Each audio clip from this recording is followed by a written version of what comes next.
কৃষ্ণ কৃষ্ণ। ওম নমো ভগৱতী বাসুদেৱায়। ইয়াৰ আগৰ গীতা মাহাত্ম্যৰ যি আলোচনা হৈছিল তাত কোৱা হৈছিল যে গীতা এখন সাৰ্বজনিক গ্ৰন্থ, পৃথিৱীৰ বিভিন্ন দিশত বিভিন্ন ভাষাত গ্ৰহণ হৈছে। দ্বিতীয়তে জীৱন সংগ্ৰামত কি ধৰণে আগবাঢ়িব লাগে সেই কৰ্ম কুশলতাখিনি গীতাই আমাক দিছে। কোনোবা জংঘলত বা গুহাত বহি ধৰ্মৰ আলোচনা কৰাৰ যি খাপ নোখোৱা এক পৰিৱেশ, সেই পৰিৱেশৰ পৰা আঁতৰাই আনি দৈনন্দিন জীৱনত কেনেকৈ আগবাঢ়িব লাগে সেয়া আমাক গীতাই দিছে। তৃতীয়তে গুৰু ভগৱান শ্ৰীকৃষ্ণ আমাৰ লগতেই আছে, সদায় আছে। আৰু চতুৰ্থতে গীতাই আমাক শিকাইছে এক শিষ্য আৰু গুৰুৰ যি এক নিবিড় অদ্ভুত সম্পৰ্ক, পিতা পুত্ৰৰ যি সম্পৰ্ক, প্ৰিয়া প্ৰিয়তমৰ যি সম্পৰ্ক, বন্ধু বান্ধৱৰ যি সম্পৰ্ক, সেই সম্পৰ্ক শ্ৰীমদ ভাগৱত গীতাৰ গুৰু শিষ্যৰ মাজত পোৱা যায়। সেইবাবেই গীতাখন অতি সাৰ্বজনীন, সকলোৰে প্ৰিয় গ্ৰন্থ। আজি আমি আলোচনা কৰিবলৈ লৈছোঁ যে এই শ্ৰীমদ ভাগৱত গীতাৰ যি আলোচনা, অধ্যয়ন, মনন, তাৰ দ্বাৰা আমি কি শিক্ষা পাওঁ সেইখিনি এক সম্যক জ্ঞান দিবলৈ, সম্যক আলোচনা কৰিবলৈ চেষ্টা কৰা হৈছে। প্ৰথম কথা হ'ল, শ্ৰীমদ ভাগৱত গীতাই আমাক কৰ্মৰ ব্যাখ্যা দিলে। মানুহৰ জীৱন লোৱা মানেই কৰ্ম। প্ৰতি মুহূৰ্তত আমি কৰ্ম কৰি গৈ আছোঁ। আমি শুই থাকোঁতেও কৰ্ম কৰিব লগা হয়, একো নকৰোঁ বুলি ক'লেও কৰ্ম কৰিব লগা হয়। গতিকে জীৱন জীয়াই থকা সময়ত যিহেতু কৰ্ম কৰিবই লাগিব, সেই কৰ্ম কেনেকৈ কৰিব লাগে আৰু কৰ্মৰ মাজেৰেই সুখ দুখ সকলো আমি উপভোগ কৰোঁ। কৰ্মৰ সুখতেই আমি আনন্দিত হওঁ, কৰ্মই দুখ দিলে আমি দুখিত হওঁ। এই সুখ দুখৰ মাজত কেনেকৈ কৰ্ম কৰিব লাগে এই শিক্ষা আমি শ্ৰীমদ ভাগৱত গীতাত পাওঁ। গতিকে আমাৰ জীৱনৰ বাবে অতি প্ৰয়োজনীয় হয়।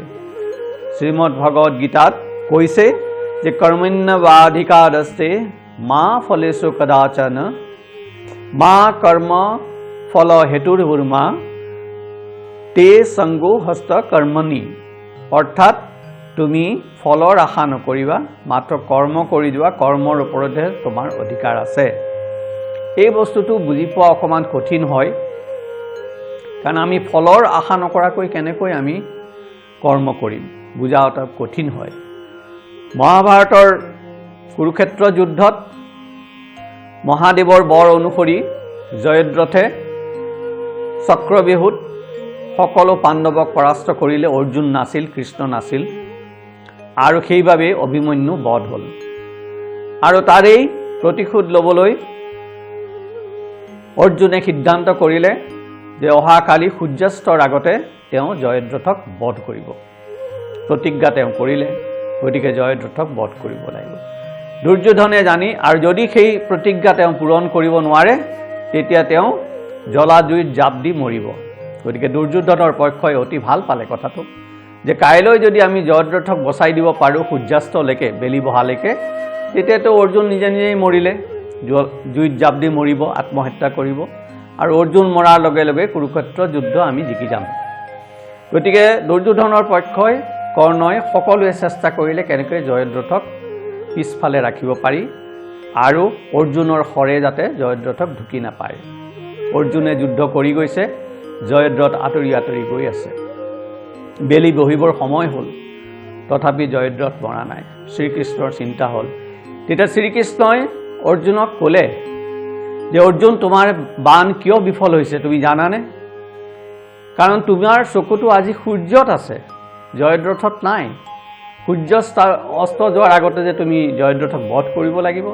গতিকে তুমি অনবৰত চাই আছা কেতিয়া সূৰ্য কিমান বাকী আছে, কিমান বাকী আছে, আৰু সেইকাৰণে তুমি জয়দ্ৰথৰ প্ৰতি লক্ষ্য দিব পৰা নাই। তাৰপিছত ভগৱান কৃষ্ণই সূৰ্যক ঢাকি ধৰিলে, জয়দ্ৰথ বধ হ'ল, সেয়া সুকীয়া কথা। কিন্তু আমি শিকিবলগীয়া কথা আছে যে যদি আমাৰ চকুটো লক্ষ্যত নাই, সেই সূৰ্যৰ ওপৰত আছে, ফলৰ ওপৰত আছে, কৰ্মত নাই, তেতিয়াহ'লে আমি কৰ্মৰ আনন্দ ল'ব নোৱাৰোঁ, কৰ্মত সফলো হ'ব নোৱাৰোঁ। ঠিক তেনেকৈ আধুনিক যুগতো এটি সৰু উদাহৰণ দিব পোৱা যায়। আমাৰ সকলোৰে প্ৰিয় সংগীতজ্ঞ A.R. ৰহমান দেৱৰ কথা সকলোৱে জানে। তেওঁ অস্কাৰ পাইছিলে। তেওঁ যেতিয়া অস্কাৰ ল'বলৈ গৈছে, অস্কাৰত যেতিয়া তেওঁ পালে, তেতিয়া তেওঁ পাৰফৰ্মেন্স দিব লগা হৈছে, তাত সংগীতৰ পাৰফৰ্মেন্স দিব লগা হৈছে। কিন্তু তেওঁ পিছত সোধা হৈছে, এই বিষয়ে সোধোতে তেওঁ ক'লে যে সেই সময়ত মই অস্কাৰ পাইছোঁ, অস্কাৰ পাম সেইবোৰ চিন্তা কৰিব পৰা নাই। তেওঁ চিন্তা কৰিছে তেওঁৰ সেই সংগীতৰ পাৰফৰ্মেন্সটোতহে। কাৰণ যদি সেই সময়ত ষ্টেজত সেই সময়ত তেওঁ সংগীতৰ পাৰফৰ্মেন্সটো ভালকৈ দিব নোৱাৰে, তেতিয়া মানুহে অস্কাৰ পাহৰি যাব।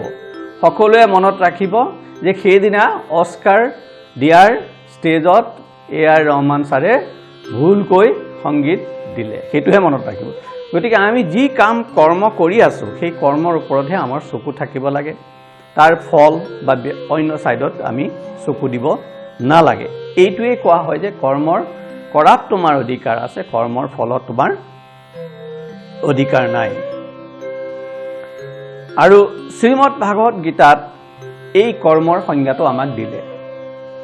দ্বিতীয়তে, শ্ৰীমদ ভাগৱত গীতাত কোনো ডু অৰ ডু নট সেই লিষ্টখন দিয়া নাই যে এইখিনি কৰ্ম কৰিব লাগে, এইখিনি কৰ্ম কৰিব নালাগে, সেইখিনি দিয়া নাই। কৰ্ম কি কৰিব লাগে, কি নকৰিব লাগে তুমি সিদ্ধান্ত লোৱা। কিন্তু তাৰ যিটো আভ্যন্তৰীণ ফৰ্মুলা, সেই ফৰ্মুলাটো আমাক শ্ৰীমদ ভাগৱত গীতাত দিলে।